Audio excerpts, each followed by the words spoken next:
ভিন্ন মত, ভিন্ন প্রজন্ম এবং ভিন্ন রাজনৈতিক অভিজ্ঞতার মানুষ যখন একই ছাতার নিচে আসতে শুরু করে, তখন সেটি স্বাভাবিকভাবেই নতুন রাজনৈতিক বাস্তবতার ইঙ্গিত দেয়।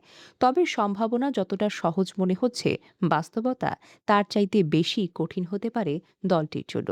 এনসিপির সামনে বড় চ্যালেঞ্জ হল এই আগ্রহকে সংগঠিত শক্তিতে রূপ দেওয়া, সুস্পষ্ট রাজনৈতিক নীতি তুলে ধরা এবং মাঠ পর্যায়ে কার্যকর উপস্থিতি নিশ্চিত করা। যদি দলটি এই ধাপগুলো সফলভাবে অতিক্রম করতে পারে, তাহলে আগামী নির্বাচনী রাজনীতিতে শুধু আলোচনার কেন্দ্রেই নয়, প্রভাবের জায়গাতেও নিজেদের প্রতিষ্ঠিত করার সুযোগ তৈরি হবে। এমনকি কিংমেকার ভূমিকায় যাওয়ার সম্ভাবনাও একেবারে উড়িয়ে দেওয়া যায় না। সবশেষে বলা যায়, এনসিপির এই নতুন মুখের স্রোত বাংলাদেশের রাজনীতিতে একটি গুরুত্বপূর্ণ সংকেত। এটি পরিবর্তনের সম্ভাবনা দেখাচ্ছে, তবে সেই পরিবর্তনের সম্ভাবনা বাস্তবে রূপ নিবে কিনা, সেটাই এখন সময়ের সবচাইতে বড় প্রশ্ন।